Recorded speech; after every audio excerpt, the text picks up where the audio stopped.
Hey guys, good evening. It is John C. Morley here, serial entrepreneur. We're a little earlier. We're trying to get these done before the 10, 11, and stroke of midnight each night. And that's what we're going for. Anyway, welcome back to IFYL, Inspirations for Your Life. If you are new this evening, well, welcome. Great to have you here with me. And you'll notice there's a QR code that popped up on the top right hand side of your screen. Take your phone, point at the QR code with your phone camera app, that'll bounce you over to my link tree. If you have any trouble getting to my link tree, just go to Believe, Believe, me, M-E, achieve, ACHIEVE.com, because we need to believe before we can achieve anything in our life. What's on my link tree? Well, there's so much on there, but really, there's John's Daily National Day video, there's JC Academy TikTok, there's John C. Morley Serial Entrepreneur channel. There's the coaching channel. There's science channels. There's a lot there. So you definitely want to check this out. And you know how we do this. Every single Saturday, we start with a brand new master topic and we roll all the way to Friday. That's 7 days later.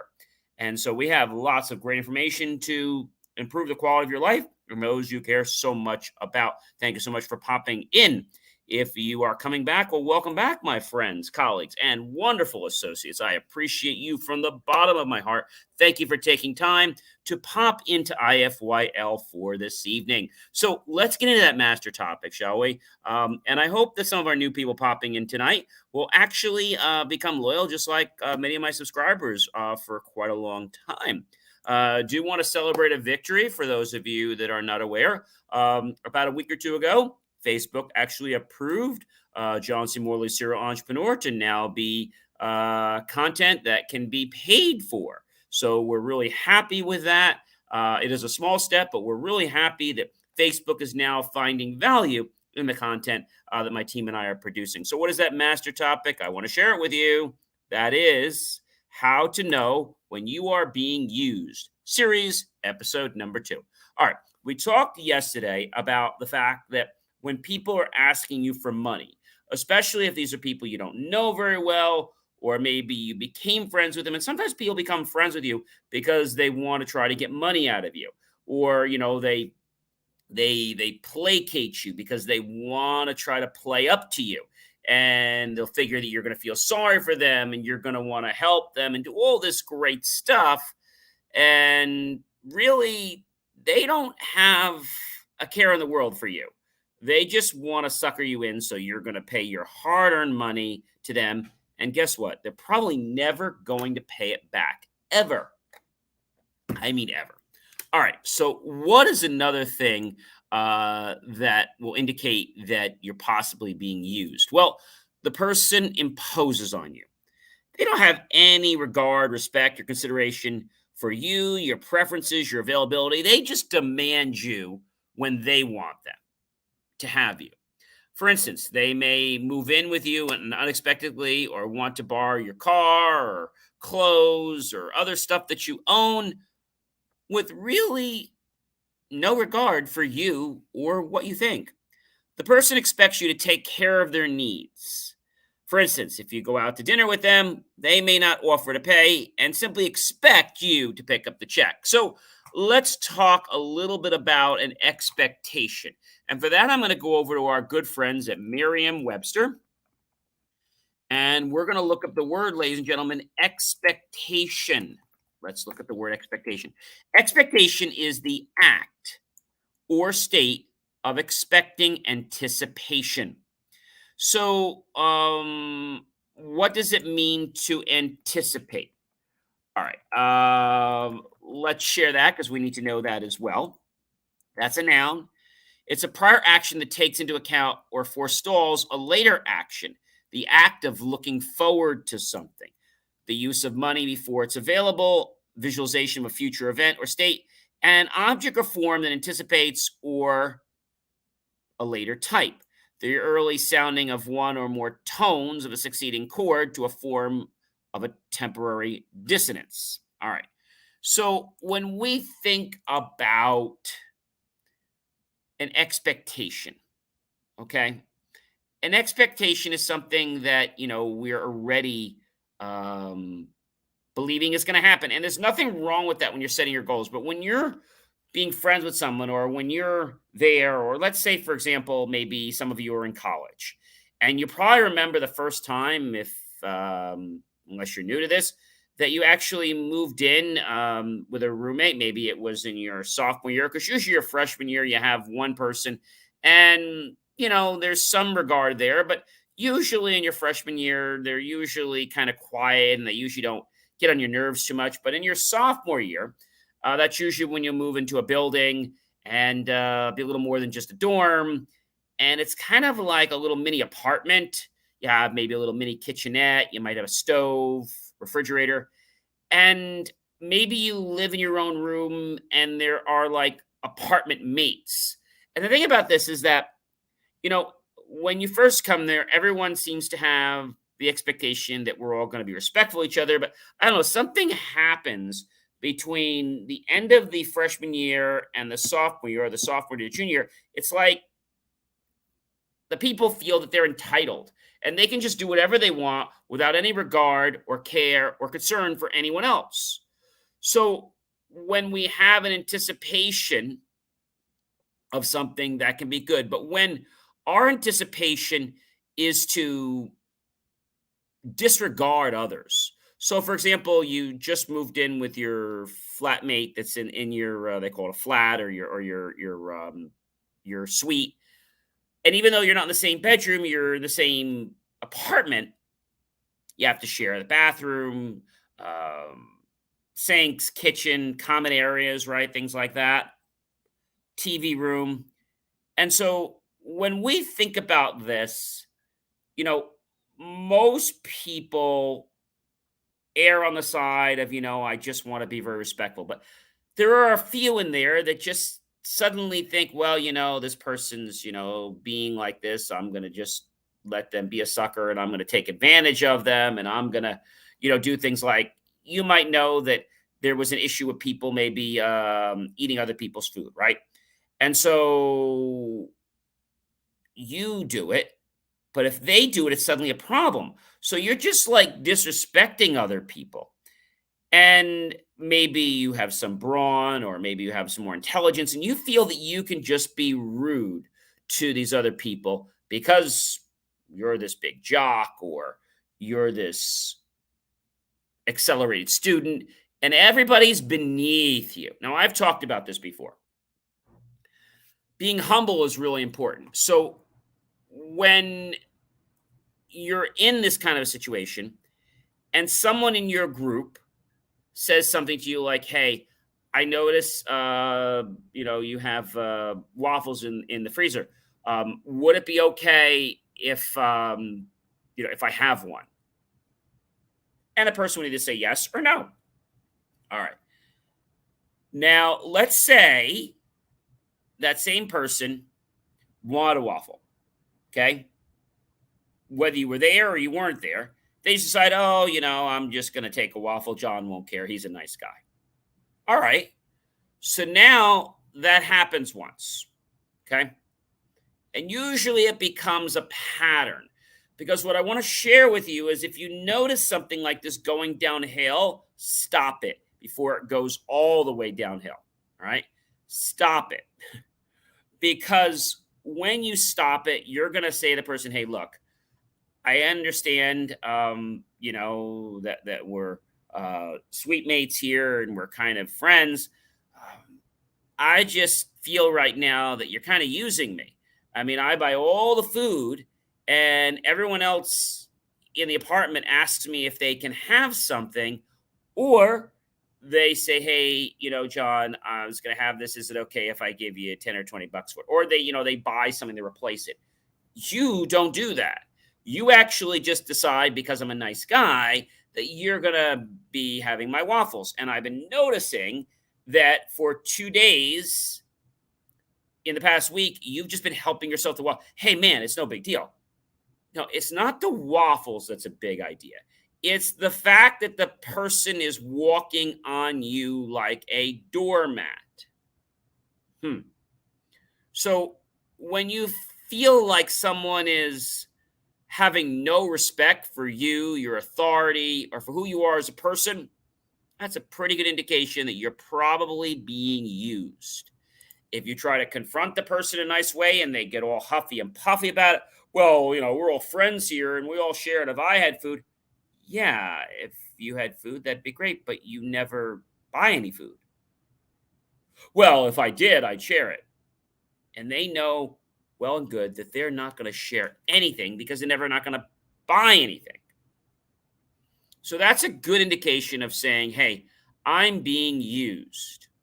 Now, I think the problem happens because if you're a nice guy like myself and you get tagged or labeled as the nice guy, what happens is people feel like, oh yeah, I can just take John. It doesn't matter. I mean, Brett will kill you if you touch his, and Bob will probably come after you in class if you even breathe on his food. But John, he won't really care. So you gotta set a standard that you're not a wallflower, that you're not someone that can be a pushover.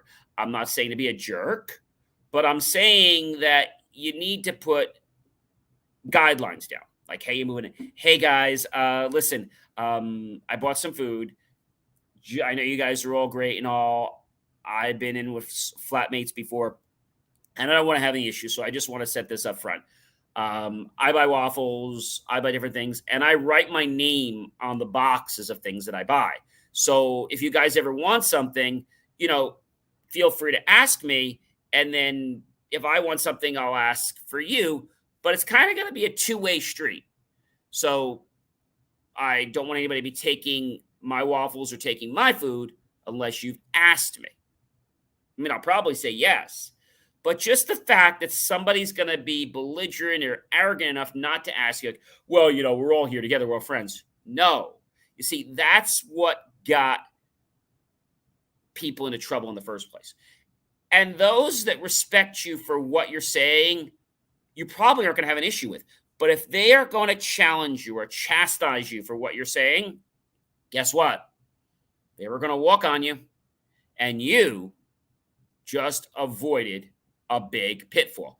Now, you might be saying, well, I don't want to cause bad feelings. I had a gentleman one time, had some food, and he was eating my food. And I said to him, look, I said, I've known you all through high school. I've known you now up and through second year of college, all the way since we were freshmen in high school. And I feel you're taking advantage. I feel like you're always just hanging around for whatever free things you can get. And it's funny how you always show up whenever I order a pizza, whenever I order food. You always happen to pop by whenever I'm ordering something. And my friends are here because I'm probably not going to say no because my friends are here and they're eating. But they come over once in a while, and you live here and you don't pay me a dime for anything, nor do you ever share anything with me. So I kind of feel like you're taking advantage of me. And if they start getting huffy or puffy, great. I don't want your food. I'm not giving you any of mine. And some people you've got to be that way with, unfortunately, right? So a good way to know that you're being used is you feel drained. People are supposed to energize you. If they're draining you, oh my gosh, it's like, I got to deal with this. Or maybe there's a dishwasher in the flat. They're like, hey, whenever you have lunch, just put it in the dishwasher when you're done, or clean your dishes. And you come home and you notice there's this pile of plates in the kitchen. And so one of the other brothers, let's say in the flat, says, hey, we really got to clean up after ourselves. Yeah, I'd be happy to. But the stuff that's in the kitchen right now is always Brian's. I put my stuff in the dishwasher. You put your stuff in the dishwasher. It's always Brian and it's always Chris. And it's the both of them. And they just pile stuff up. And you and I always clean up. And I'm sick of it. And I'm not doing it anymore. You're right. We probably should confront them. Hey, Chris. Hey, Brian. Listen, we've been talking it over. And, we want to keep the place clean and neat. And you guys are pigs, with all due respect. And we don't want to live amongst pigs. So we got a couple solutions here. One, you move out. Two, you either don't make a mess, or three, if you make a mess, you clean it up, you clean your plates, you clean them by hand, or you put them in the dishwasher, because we're not doing this anymore. We are not going to clean up after you. And I think what happens, especially in college, is people learn how much they can push another person or how much they can test something. And that can be a big, big issue. When you come home from class and you feel like, oh, geez, gotta have this conversation with them again. It's like, I'm not doing this. I can't do this again. We just talked to him last week. I'm not doing it. And so what do? You can't use your own kitchen because you've got two pigs living there. See, and that is a problem. Now you might say, John, well, you have no right to tell somebody to clean up. Well, yeah, I do, because it's a health issue and because I don't want to live like a slob. And I'm also not going to be used and clean up their stuff because it's piling in the kitchen. We have no dishes left and we can't do anything. And usually that works. But if that doesn't work, you can confront that person with their friends. Like their friends come over and they might say, gee, what a mess. I said, yeah, that's your friend Chris and Brian. What do you mean? Oh, they never clean up. You never clean up? That's gross, bro. No, it's not like that. Yeah, it's like that. You see those dishes piled up in the sink? They've been there for 3 days. And Tom and I are not cleaning them up anymore. We're cleaning up all the stuff first semester and we're not doing it anymore. Really? You guys are that dirty. You just are that much. You guys are pigs, aren't you? I don't want to hang around you if that's how you guys live. We were thinking about having you move in with us, but not if that's how you live. And then you're going to see them like changing their attitude because they don't want to be labeled as the pig or that person that they don't want to be around, right? So this is different than us having our individuality. This is a mannerism that is just disgusting. And I find that when you slightly embarrass them in front of their friends, they change their ways because they don't want to be friends or hang around somebody that's like that. They never knew they were like that before. Hey, you never did that at home. If you did that at home, your mother would kill you. Well, yeah, but this is college. Yeah, bro, but it's not this is not a self-clean kitchen. You make a mess, you clean it up. Yeah, and I know I'm always so tired. Well, maybe we should get a cleaning lady. Maybe we should all chip in $5 a week and get somebody to come in and clean the apartment. Hey, that's a good idea. So I think you have to look at what's going on. And then you have to approach it diplomatically so that it's not this confrontation, but it's more of a suggestion like, hey, look, we really like you. You're a great guy and all. But every time I come home from engineering class or Tom comes home from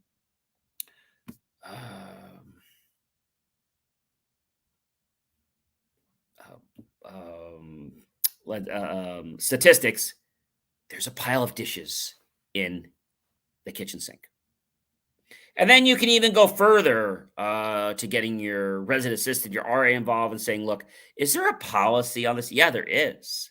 Really? So now you can go and say, hey, Chris, hey, Brian, listen, I know we talked to you about this last week and you were thinking about it. So I just want to let you know this is a copy of the bylaws that we all signed when we agreed to live together. And everyone signs these when you move into a suite, not the dorm, but when you move into the suite building that we're in. And we've talked to the RA, and you guys are in violation of sections 2 and section 7A, 2A and 7A. And if you guys don't change your ways, or in this case, if you don't change your ways, we're going to file a complaint with the resident assistant, and it's going to be brought before the judicial board, and they can possibly have you removed from our unit. And now it's like things suddenly become crystal clear. Like they don't want to deal with legal issues. They don't want to deal with a problem. They're just lazy. It's not that they're a pig, it's that they're lazy because they don't live like that at home, right? That's not how they live, but they're just taking advantage of other people. I hope this was inspiring for you today, and we're going to keep continuing this conversation because when you're used, whether it's money, whether it's people doing things for you, because you're too lazy or because you are just going to take advantage of people, that's terrible. And when you have to do this and hide under some mask, no pun intended, not COVID here, it sets a standard for what we talked about a few weeks ago that you're not an authentic person. You're false. You dress nice, you dress to the nines, but you live in a pigsty. And their eyes are going to open up. And they're either going to change or they're going to be thrown out by the RA and the board. Ladies and gentlemen, I am John C. Morley, serial entrepreneur. It's been a privilege, been a pleasure, been an honor to be with you again this evening as we continue to talk about how to know when you're being used. And we're on the series, episode number 2. Please like, love, and support my channel. Please comment below. Have you had a roommate? Have you had a brother or a sister or a relative or a cousin or maybe just a coworker when you were traveling together that was like this and you couldn't get along and it was just this mess syndrome or some other thing? Let me know. Comment below, share it, tag your friends, colleagues, and associates. Share this out with everyone you know on social media. And then be sure to go to my YouTube channel, John Space E Space MORLEY Space Serial Entrepreneur, and look for that key phrase, help keep our content free. Make the choice, ladies and gentlemen, to buy my team and I a savory, delicious vanilla cone, a delicious cold pop, or maybe a nice savory piece of watermelon. Either way, by clicking on that PayPal link, we'll be very grateful with those pennies and dollars. We'll invest them into new hardware, new technology, new equipment, new software, and even new facilities and staff to give you the most jaw-dropping, motivational, inspirational fuel to empower your life to become a better version of yourself. Now remember, I can only lead you to the water. I can't make you drink it. So if you want the Kool-Aid, it's here. Have a sip, but you have to decide that you want a better life. Do you? All right. I will see you guys tomorrow. It was great being with you. And remember, if you're being used, notice that and take some corrective action so you don't become a victim. Have a great rest of your night, everyone. Take care.